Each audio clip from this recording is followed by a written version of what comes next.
Julie, welcome to Saltier Politics. It's a new year and it already feels, I think, worse than 2020 in within like 10 days. No. Well, no, Let's start low on the pessimism scale. yeah, it can only get better if we start low, I guess. I don't think it's worse. I mean, look, we have a new Congress coming in. We had Warnock and Ossoff winning in Georgia, which I have to admit I did not see coming. I thought they were not going to be able to pull it off, and they did, which is fantastic. We have a new administration coming in. But I got to tell you, after the events of the past week, if I hear about unity from Joe Biden, I just don't want to hear it. And it's not like I'm looking for retribution. I'm not looking for scalps. We're looking for accountability. Well, and Biden's theme is America United, and that gave me like oh no.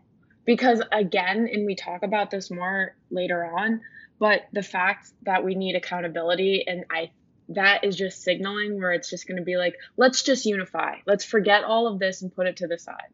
It's been despondent. And I'll tell you what else I'm depressed about. As we're about to tape this, I just found out that our friend Bonnie Watson Coleman, Congresswoman Watson Coleman, a friend of the pod, was just diagnosed with COVID. And why was she diagnosed with COVID? Because she says that she was sheltering during this whole coup attempt on the Capitol with a few members in a very enclosed space who, of course, were not wearing masks. So she thinks that's where she got it.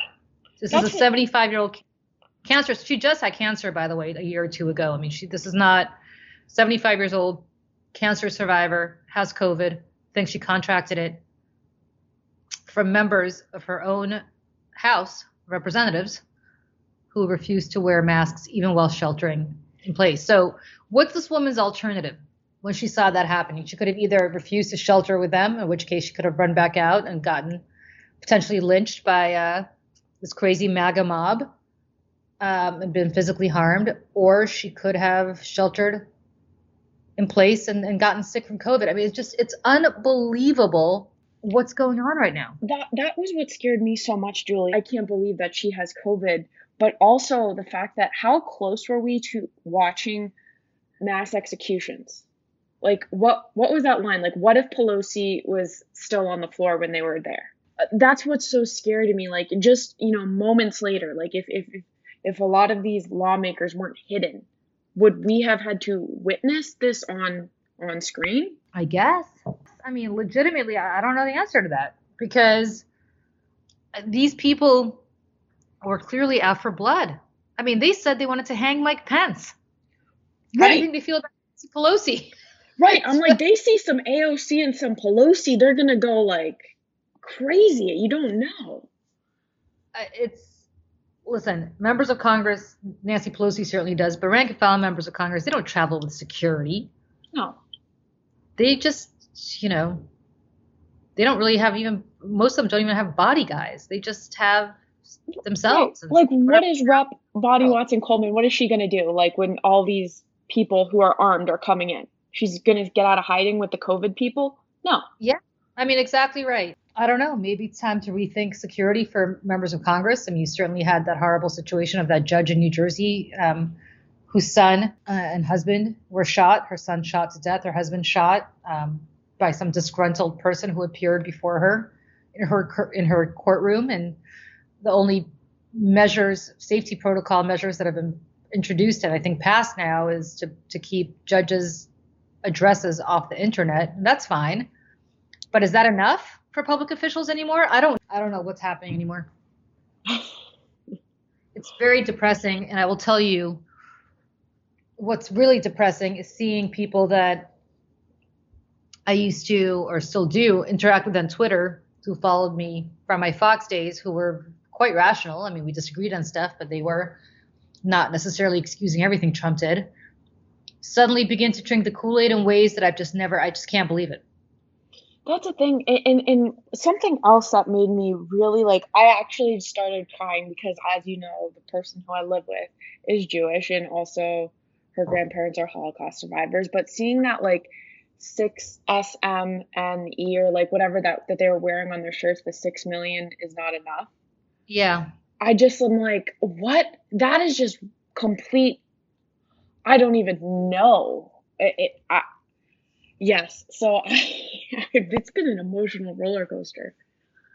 You know what's interesting? I have cousins in Israel, and when we first came to the States, they were very disappointed. They wanted us to go to Israel, and we didn't. And one of them said something to me when I was very little and I was visiting Israel. I was probably 8 or 9. And this is an adult woman. She said to me, you guys will never be safe as Jews. Like, you left the Soviet Union because you're Jews and you think you're going to be safe, but you'll never be safe. You won't be safe anywhere but here. And I kind of laughed it off. I was like, safe here? Are you kidding? This was like during the Lebanon War, It was not exactly, Israel's not exactly the safest place on earth. But the reality is that kind of stuck with me all the time, because you think these are just in the dredges of society, and you think these anti-Semites are just in the dredges of society. And then you see people who excuse this behavior and say, no, it's the Democratic Party that's really anti-Semitic because, something, something, something, Charlie Kushner or Jared Kushner, and Ivanka Trump, and something, something, something, embassy in Jerusalem. And they don't understand the difference between support of the state of Israel, which is a political construct, and anti-Semitism, which is not necessarily just a political construct. And when you see people openly wearing shirts like that, and it's their right to do that. I mean, I am a big believer in the First Amendment, a huge believer in the First Amendment. So if they want to, put swastikas on their sweatshirts and walk around, that's their prerogative, in my view. But it is jarring to see that these are the people who support not just fringe candidates. They support the President of the United States because something that he has said spoke to them. They don't support Joe Biden. They don't support Barack Obama. They don't support George Bush. They don't support Mitt Romney, or maybe they, I don't know. But they come out of hiding for this guy. And in fact, my good friend Tom Bonnier, who we're going to have on this podcast because it just occurs to me he'd be a great guest, who runs something called Target Smart, which is a huge democratic data company. But he tweeted something out that I thought was so fascinating. He looked up the voting histories of most of the people who got arrested because he's got access to the voter file for the entire country. He looked them up, and they don't have much of a voting history insofar as they did not get political or did not decide to vote until Donald Trump came along. Wow. That's a lot to break down. Sit on that for a second. Think about that. And what's interesting is these are the people you think they hide their hatred in like a basement and have Nazi flag, but it's hidden and it's like the secret that they have. But this was just extremely overt. Like, you can't get worse. Oh, yeah. And what's fascinating about this is these guys used to tweet. I should remember, again, in 2016. Remember that Trump sheriff star controversy? And, he had the yellow star and that he put out in a mail piece. And he said it was a sheriff star, but it looked exactly like the yellow stars that Nazi would make people wear. And he kind of put that in a mail piece, attacking Soros and all these other anti-Semitic dog whistles. I remember saying that on Megyn Kelly's show, and suddenly I got a rash of anti-Semitic tweets like I don't think I've ever gotten in my life. I mean, I'd never actually gotten any before that. And suddenly it was like the spigot had opened. And in the midst of this 2016 election, I suddenly realized what was happening and how anti-Semitic they were.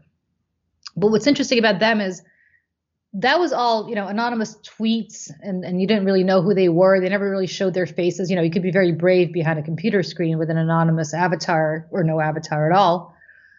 But these people have now come out from behind their computer screens. They're not just tweeting this stuff. They're showing up. And scaling the walls of the Capitol. And killing a Capitol policeman who, by the way, was apparently a big Trump supporter. Now they're murdering their own supporters. And the president of the United States refused to lower the flags for this man, Officer Sicknick, until I believe today. We're taping this on a Monday. He died on Wednesday. It took him a week to lower the flags. Which I'm the saltiness is pouring over. I can't. Well, think about that. I don't even want to talk about what we're salty about this week because It's everything. Because I will tell you this. It's striking to me that the people who talk about Blue Lives Matter, apparently not. Apparently they don't matter. Talked about, Antifa, whoever the hell Antifa is. I still don't know who they are. They don't exist. Antifa and Black Lives Matter and riots, and there's riots and this and that. Really? Because what are you doing? Yeah. And some of these people are saying, well, we didn't, we were peaceful marchers. We didn't realize we had crossed the perimeter of the Capitol. We weren't supposed to. I mean, you know who's going to buy that? Somebody who's never set foot on Capitol Hill. It is quite clear where the perimeter of the complex is. Oh my God. Clear. Yeah. And it's like, I was just an intern and doing, for Senator Mel Martinez, like in 2008, doing tours of the Capitol building. And security was really tight. Like, you were not stepping out of place. These people showed up with plastic cuffs. Like they were going to take hostages. Yeah. And more importantly, you go to Capitol Hill, you walk into any House or Senate office building, never mind the Capitol itself. You've got to go through a mag machine. Like you got to take everything out of your pockets. It's like going through TSA if you're going to fly somewhere. You don't just stroll in. You certainly don't. Yeah. Oh, whoops! I didn't realize that I trespassed. There's a mag machine. Did you go through it? Did you put your purse into the machine to see if there's anything in there that shouldn't be in there before you enter this building? Exactly. Anyway, on the podcast today, we have our good friend of the pod, Dr. Jason Stanley, a professor at Yale, who is, among other things, and he's one of the most brilliant people I know, if not the most brilliant person I know, but he is the author of several books that really, the reason we wanted to have him on today, he's the author of How Fascism Works, How Propaganda Works, and a bunch of other books. But what's fascinating about Jason is he helps make sense of this from in somewhat apolitical viewpoint, because as we talk about on the podcast today, this to me is no longer having a debate about politics, which is why I've now stopped debating people on Twitter who support Donald Trump. This is not a political debate anymore. It is something much more that requires a psychiatric degree or a sociological degree or a philosophy degree, as Jason has. But he helps us make sense of this in a way that I think is very unique and wonderful. And so coming up, Jason Stanley.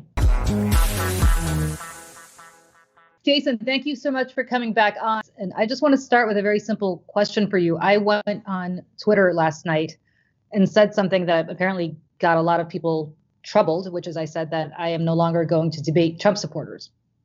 And my basis for that was I'm not afraid to certainly debate Trump supporters. I've been debating them for, all my years at Fox when Trump was running around on The Apprentice calling Obama a Kenyan-born communist, and I'll, go on, so on and so forth. But it finally occurred to me after the events of last week that I don't have the psychiatric degree to debate them. This is no longer a political debate. This is now something that psychiatrists or philosophers like you or sociologists can better address rather than political consultants or pundits like me.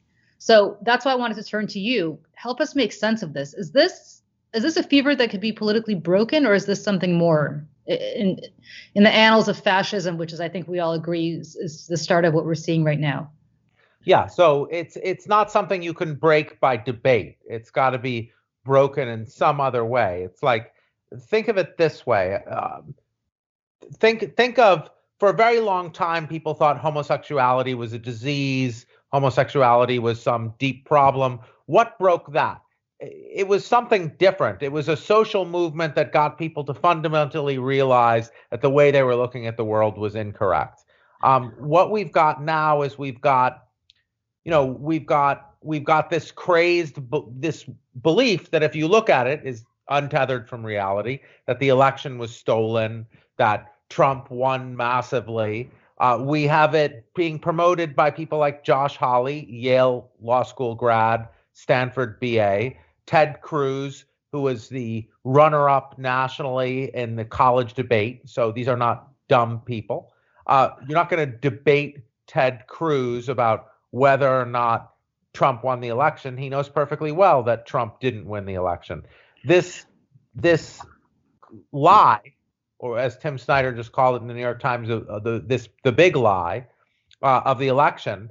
It's a myth. It's a founding myth that creates a long narrative that lays down a sort of vengeful political movement, and it's an identity for people. So you have some people who no doubt believe that Trump really won the election, but for many people, it's not like that. It's like Tim Snyder rightfully in the New York Times compared it to the myth that the stab in the back myth that was at the foundation of the Nazi Party, that German Jews and world Jewry betrayed Germany at Versailles.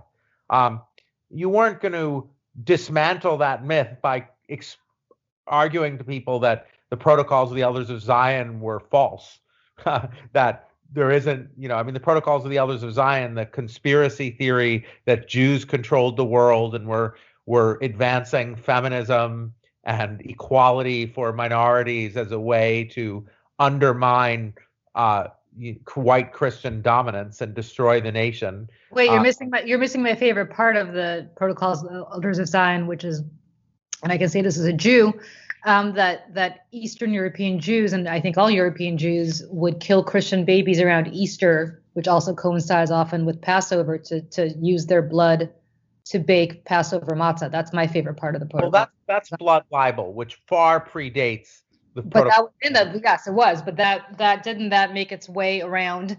Well, no, that's not really the protocols. There's different. QAnon is a mixture of protocols and blood libel. Right. So that's what we're dealing with now. So when we talk about this, and when you talk about debating people, and I respond with, you can't debate people seized by this, and I'm talking about these conspiracy theories, this is not history. It's present, because QAnon mixes blood libel with the protocols. But the protocols really doesn't discuss blood libel. Let me ask you this. Let me ask you this question though, because you brought up homosexuality, and I think it's interesting because that, for a lot of people, was rooted, opposition to homosexuality was rooted in religion, right? They found their favorite Bible verse that said that it's sinful, and so people pointed to a higher authority than, i.e., God, to oppose homosexuality. But when it comes to what we're dealing with now, and movements like this in history, which you've written about really eloquently, it's not really so much about religion. The movement becomes religion, right? Yeah. The leader becomes the religious figures. That Donald Trump is the equivalent of the Bible for them, and whatever Donald Trump says is gospel. Right. So you have, but there's a complex interaction with religions in these far right mass movements. Donald Trump's huge base of support is largely white evangelical Christians. So it's not disassociated from traditional religion. But yes, and one reason that he has so many evangelical followers is they're used to this idea that there's someone who is the sword of God. And for him, he is the sword of God. So religious imagery is all interwoven in it. And like with the 1920s and the 1930s, what they represent the opposition as communists who are as godless communists. They leave the godless Jewish communists out, but you could see they represent the opposition as godless communists who are going to destroy the traditional family. And how did this come about? I mean, how is it that he was able to? Is he a symptom? This is what I can't figure out. Is he the disease, or is he a symptom? It seems to me like he's a symptom, that this long predated him and they were just looking for somebody like him. I think it's both. I think he's an extremely skilled rhetoric. He's extremely skilled at the leader-follower, at mass politics, as it's called in the literature. He's extremely skilled at the rallies, at the psychology of the rallies. He's very good at imagery. But he's clearly also a symptom, because this has been paved for a very, very long time by the Republican Party, to be frank. So not every member of the Republican Party, not Mitt Romney, not but by forces by America and by a long-standing American forces. We have a long history of this. I mean, Henry Ford handed out 500,000 copies of the Protocols of the Elders of Zion. So this whole thing, this idea that there's a cosmopolitan liberal elite who are really seeking world communism backed by the banks and trying to promote race war by getting black people to rise up against white people. So, and then the ultimate goal being communism. This structure is the ideology of the KKK, and it's also the ideology of the Nazi Party.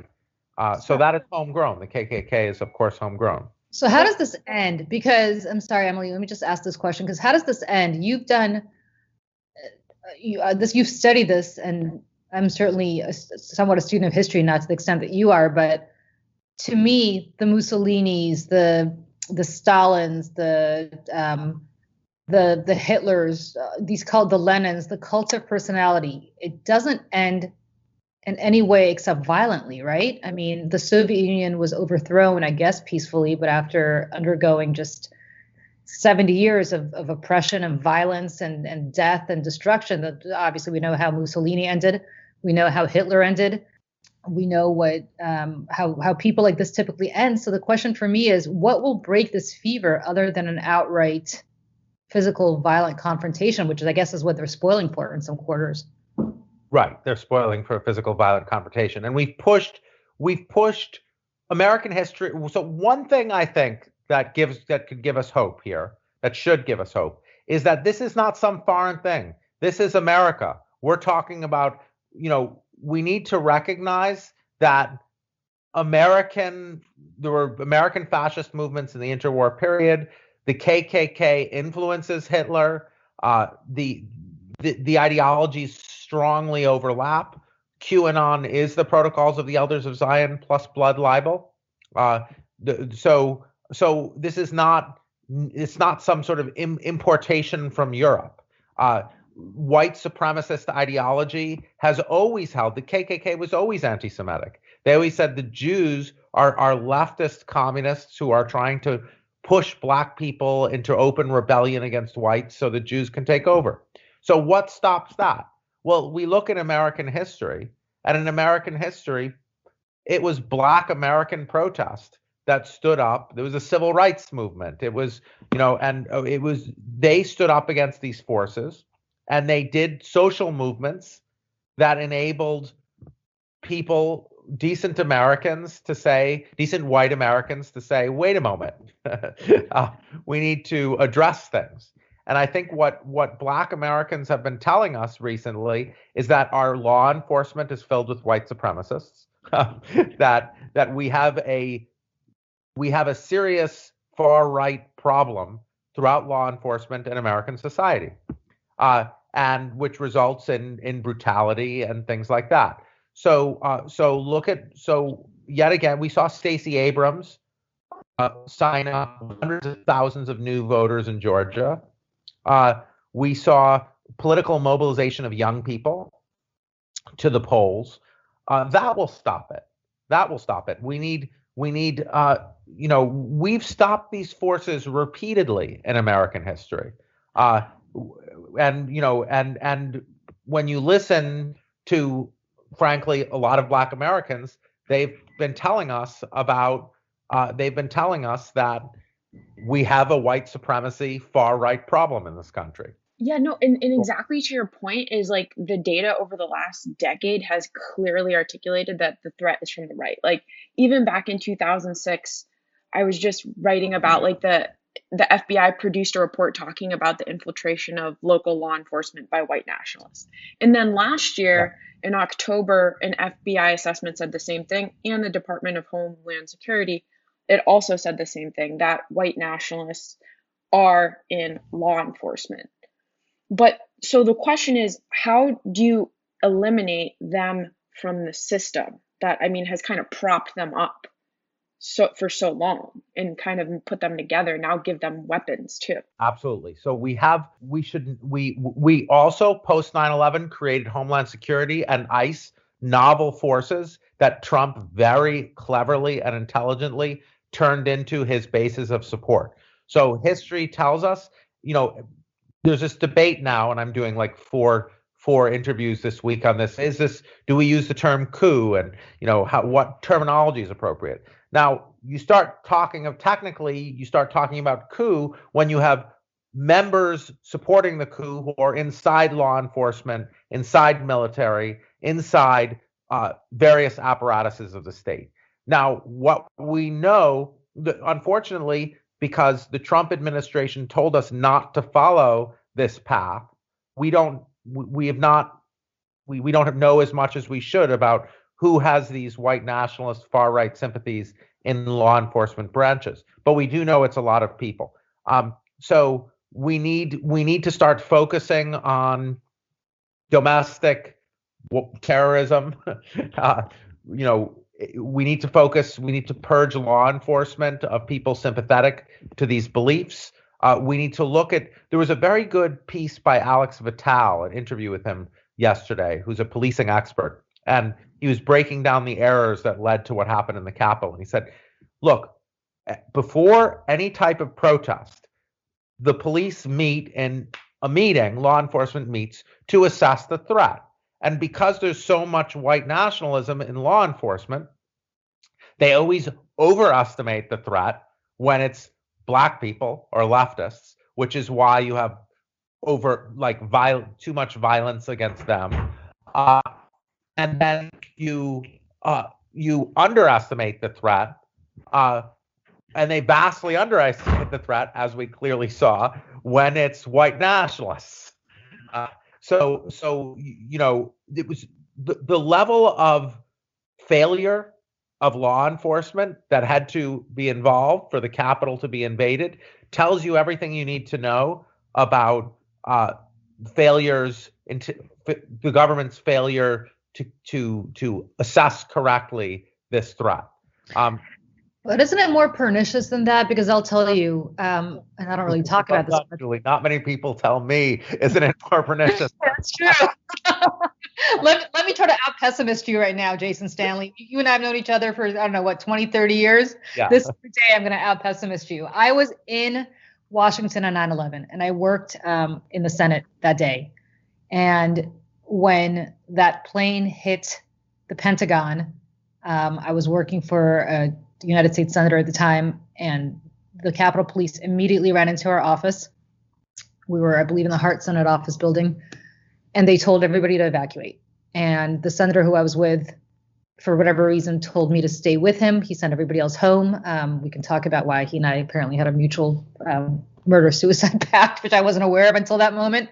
But he wanted me to stay with him, and so they evacuated me with him and the rest of the Senate and the bulk of the House to the Capitol Police headquarters, which is where we spent that day.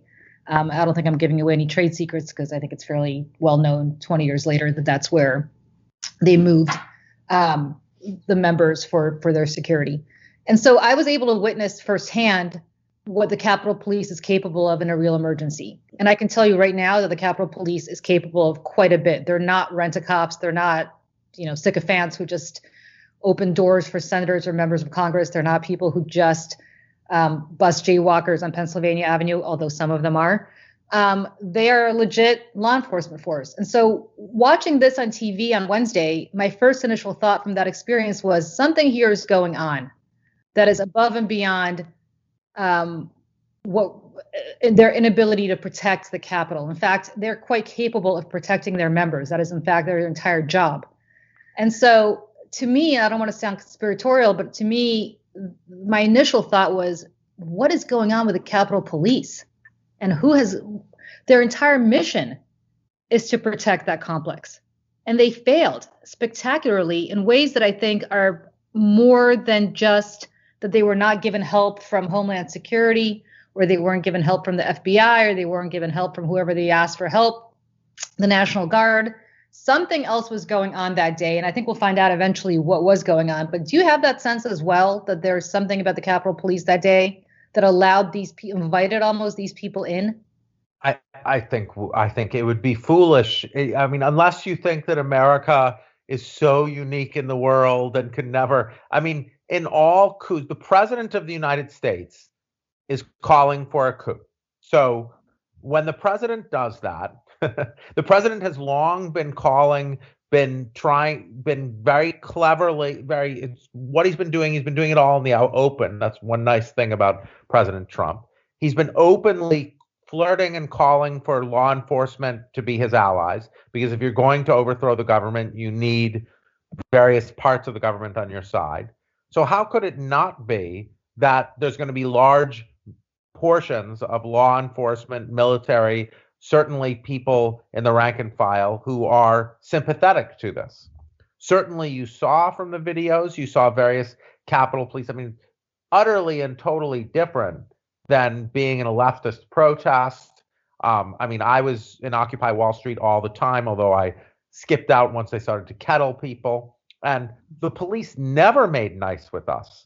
There was no sign of any lovey-doveys or Black Lives Matter protests. So on the one hand, you had a number of police who were just helping people. Like how much of that was trying to tame the crowd versus how much of that was just, oh, hey, these are my friends, is unclear. But in moments when a coup threatens, people are making bets about who's going to win, right? And so I sincerely hope that no members of the Capitol Police were thinking, okay, the terroristic mob, that's our side.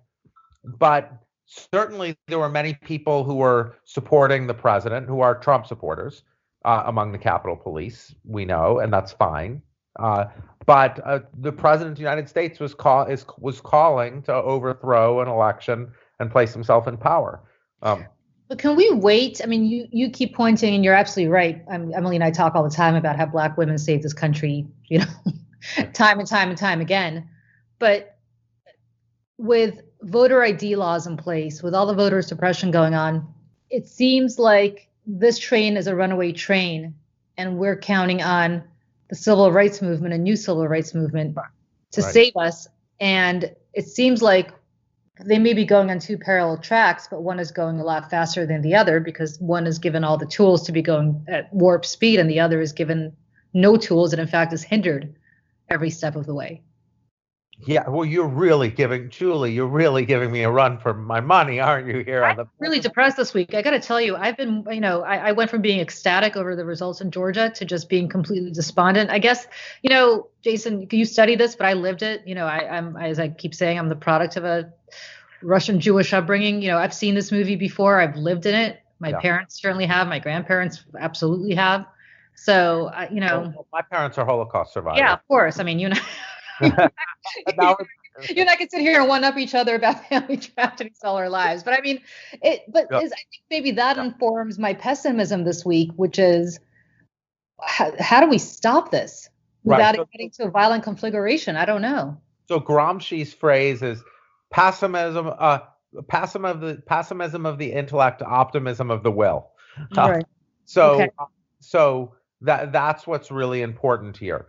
It's absolutely right that we've got a very drastic sign of decline is the fact that we have highly educated, very sophisticated powerful members of the Senate going along with essentially the stab in the back myth, the revenge fantasy, the motivating myth, the election was stolen. We have many QAnon supporters in Congress.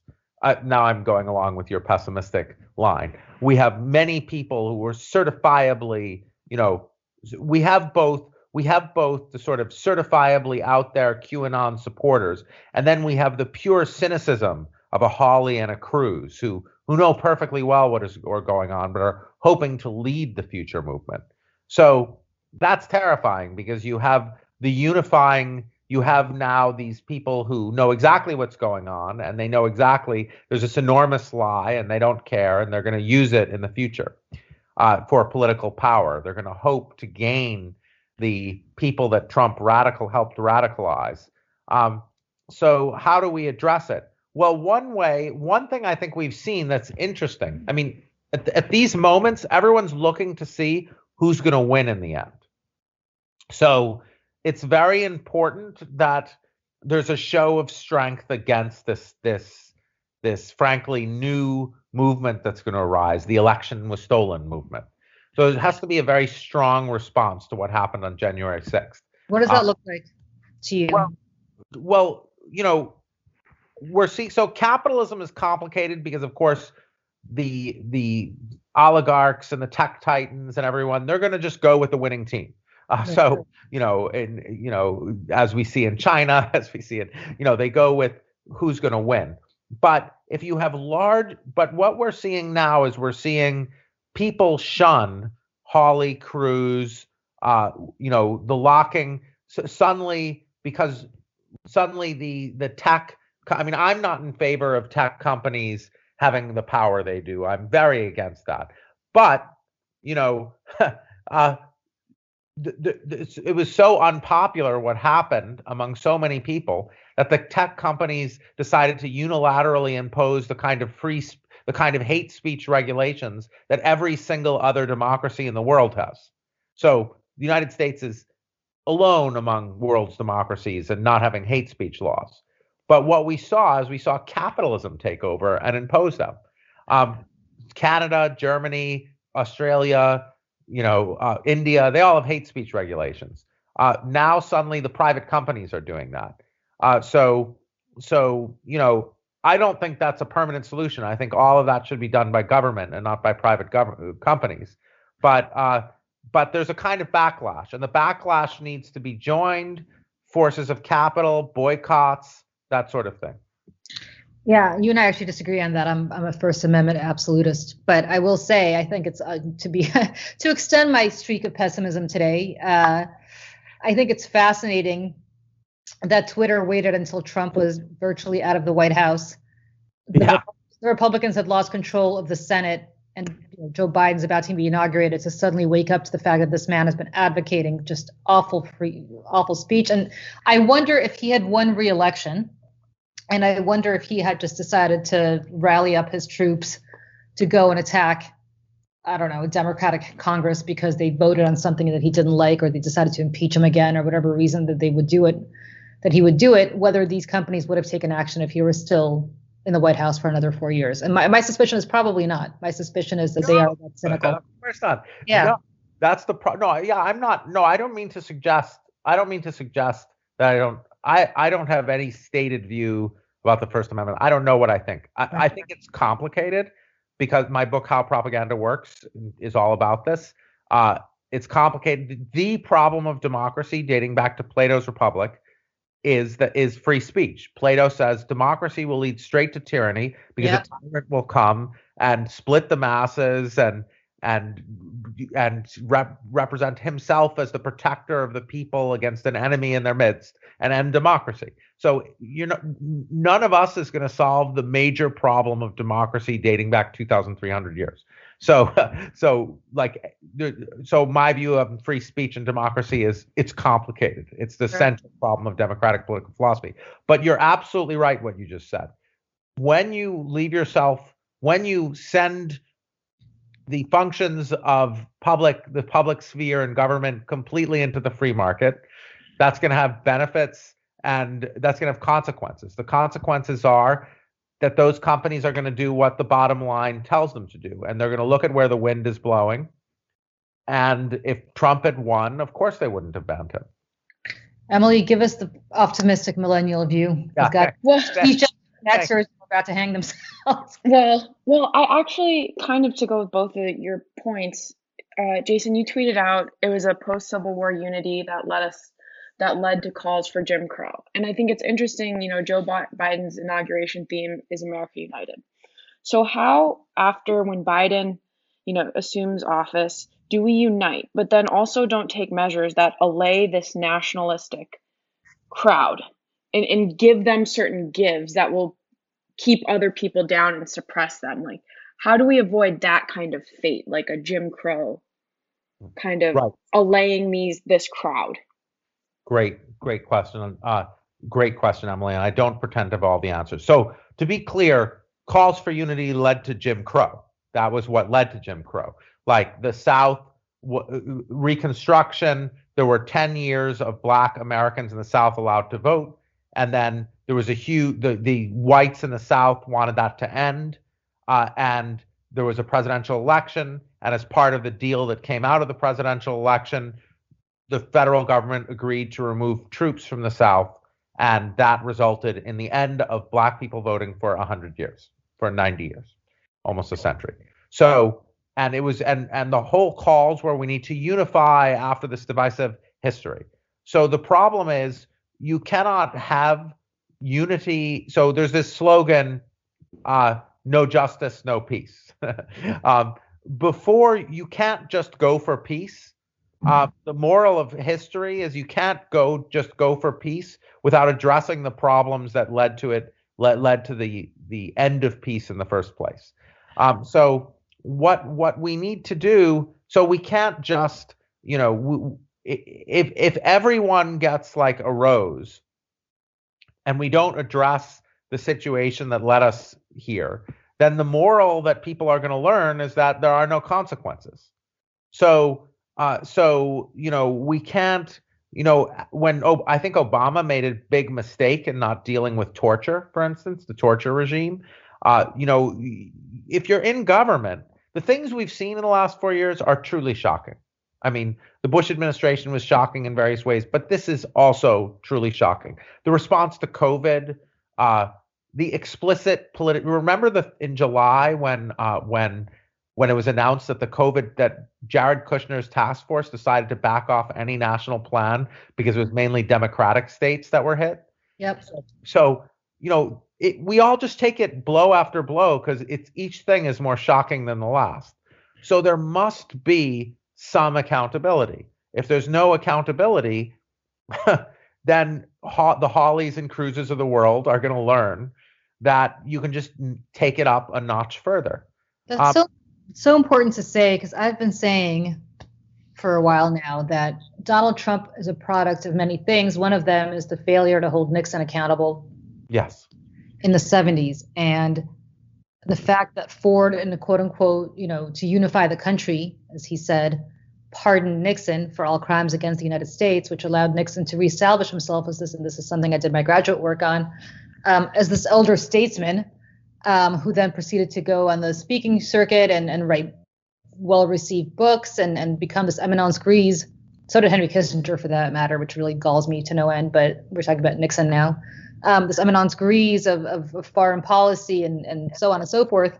Meanwhile, zero accountability. So what did that tell presidents going forward? You will have no accountability if you commit crimes against the United States.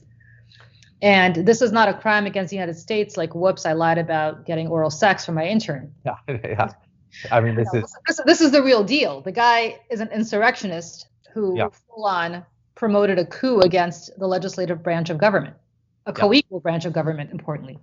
It's still going on. We have no out of it. Yeah. So that's right. And we have, huge numbers of Senate and as you say, the private companies are going to go with whoever's winning. So, that's everyone is now looking who's winning. After reading your book last time, one of the things that as this was happening really stuck with me is you're like, the moral of history is no one is safe from virulent nationalism. Someone who thinks we are are the ones who are going to fall to it. And that was the whole thing, because so many people are like, this can't happen to us. And the 6th was a very strong shit. It's happening. That's profound, Emily. That's exactly right. So many things have happened in such quick succession. For someone like Julie, from her background, she understands this because she's Russian. The Russians understand this. And so my wife invented this. I don't know about invented this, but we've been through it. Yeah, I mean, this is my wife grew up in Kenya. And she's been commenting the whole time when Trump was doing his news things every day for COVID. She's like, "Oh, it's Kenya," when Daniel Arap Moi is on TV every night. And it's very familiar. The coup, the process, post-election process, was very familiar to her. This is very familiar. So the problem is there's a desire, and I've seen this throughout with the reaction to my work. There's a desire not to believe it because it's too frightening to believe. And so with my work, the reaction to my work for years has been, oh, you're being alarmist. It couldn't possibly happen here, and people deny that they're doing American exceptionalism. But it's a natural thing. You don't want to accept that this can happen. Often people don't accept it until it's at their front door. So we have to.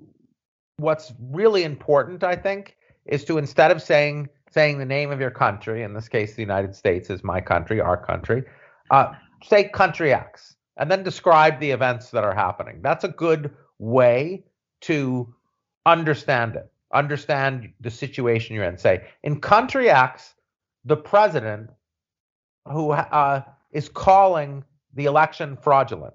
In country X, the president has regularly pardoned Navy elite members of the military who've done brutal things. In country X, the president regularly calls for law enforcement to be more brutal. In country X, etc. And then you can see, in country X, this Capitol is stormed. What's going to happen in country X? That's a good way of, because then you remove your own personal connection and you can see the situation as it in fact is. It's excellent. I will tell you, I've been in Pennsylvania quite a bit over the last couple of months, and what's bizarre to me is driving down the roads there, and I'll end with this. About 6 weeks past the election, people still have their Trump signs up on their lawns. They have not given up on this. I've never seen anything like it. I mean, it's time to take the signs down, regardless of who you supported. They still have them up, and they have them up proudly as a middle finger to the real outcome of the election, which is that, of course, he won Pennsylvania. Jason, Stanley, thank you so much. We know how busy you are. Unfortunately, fascism is in vogue right now, or the topic of discussing it is. So we know how busy you are. Thank you so much for taking the time to talk to us. Thank you so much, Julie and Emily. It's always good to talk to both of you. Take care. Bye. Thanks. Bye, Jason. I mean, the whole time during what happened on January 6th, I was thinking of Jason's book, because so many of the things he said, that this people thinking that something like this couldn't happen, it did. It did. And as Jason said to us offline, he wishes that his book was not necessary. How Fascism Works was not necessary, because there would be no fascism. I don't use that word lightly. No. At all. But when you have armed thugs attacking the seat of government at the behest of a cult leader who happens to also be the leader of the nation, that's the definition of a fascistic regime that they're trying to accomplish here. Right. And Julie, can I say one thing we didn't have time to mention, but I remember when Jason, in our first conversation, he was talking about with fascism, you invert things. For example, you respect the flag, and the flag is sacred. But these people who are so-called patriots were walking over these hollowed halls of Congress and just trashing it. And that was another thing in his book that just completely was making my mind just enraged and have smoke. Yeah. I mean, what's so fascinating to me is there was a tweet that somebody put out. I forgot who it was, but it was such an interesting tweet. And this person said, every time I see somebody with an American flag now, I assume they want to do me harm. Because who are the people riding around with American flags? Probably Trump supporters. Not necessarily. I actually have an American flag out at my country house, but I do that because I want to take it back. Right. I like that. But it's fascinating. And by the way, the Confederate flag was run through the Capitol building. That did not happen during the Civil War. They never got to Washington. That's what was really freaking scary. And again, the fact that a friend of the pod, Rep. Bonnie Watson Coleman did not want to leave her COVID-strewn, infested room. Like, that's a big reason why not to.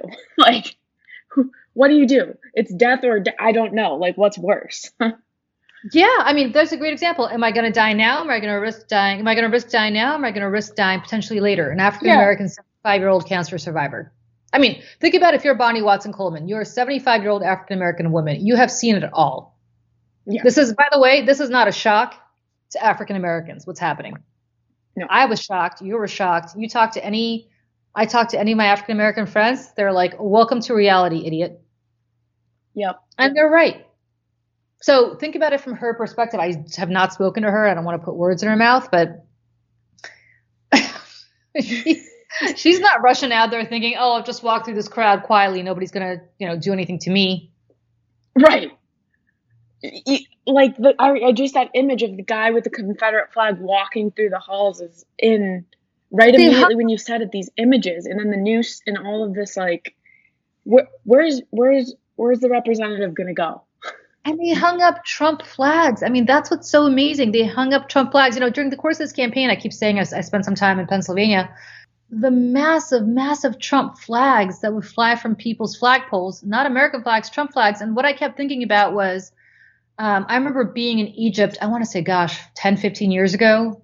I spent some time there, not just once. But what always struck me about whenever you'd fly into Cairo back in those days is from the airport into the city and everywhere, not just there, but immediately, there were pictures on flags, pictures, billboards of Hosni Mubarak, who was the president of Egypt at the time, an autocrat, obviously, and a despot who eventually got overthrown. But you had young Mubarak, and then middle-aged Mubarak, and then older Mubarak, like all these different pictures of Mubarak. And then when growing up in Moscow, I remember, of course, everywhere you went, you saw these pictures of on flags everywhere, of billboards and flags everywhere of Marx, Engels, and Lenin everywhere. Marx, Engels, Lenin. Marx, Engels, Lenin. My mother tells me that was the case when Stalin was alive. When she was a little girl, you have placards of Stalin everywhere. It was a cult of personality.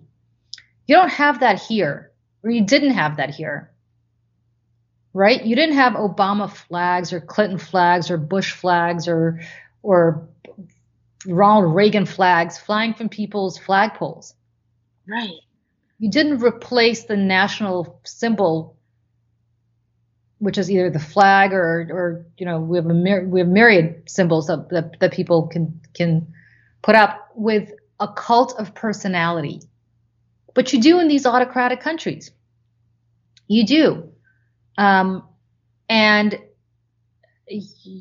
I'm fairly well traveled. I know you are too. I mean, you go to England, you don't, they have the Queen, which is kind of symbolic. She doesn't really have any power, but you don't have placards of Boris Johnson, or you don't, Emmanuel Macron in France. But you do in these autocratic countries. And that says something. And it's, and here as well, Trump flags on the Capitol. Not American flags, Trump flags. And it just shows you how fragile our democracy is. These people need to be held to account. Okay. And we can have, this call for unity. Until the fever is broken, there can be no unity, because the unity that they would accept is only their worldview. And if you're Donald Trump, it's never enough. It's never enough. Mike Pence was the biggest sycophant on earth. Even that wasn't enough. Fox News, biggest sycophant on the planet. Not enough for him. It is never enough. He is the beast who constantly needs to be fed. And if you give him an inch, he will take a mile. And there's no amount that will satisfy him or satiate him. So there can be no unity with people until this fever breaks. There needs to be account, and there needs to be accountability. He needs to be held to account. And not just him. That disgusting video, I don't know if you saw it, of Donald Trump Jr., this video of him and his girlfriend and Ivanka and the president and the chief of staff to the White House, all of them just watching this from some makeshift situation room in some tent, having like a family party, watching this. You mean evidence of promoting and supporting an insurrection? I mean, what the hell is this family doing there anyway? And threatening people if you don't support us, if you're not going to be with us, we're going to come for you. I'm going to personally come for you. There can't be unity with people like that. Mm-mm. Anyway, on that happy note, we have a great bunch of guests lined up for the first couple of months of this podcast, which I'm really excited about. Me too. I'm excited. That's what I'm looking forward to. I'm looking forward to our next interview and having these amazing conversations. I agree. All right. Happy New Year. So wonderful to see you in 2021. Just so you know, I baked your favorite cake last night. You were supposed to come over and you didn't, but I baked it anyway.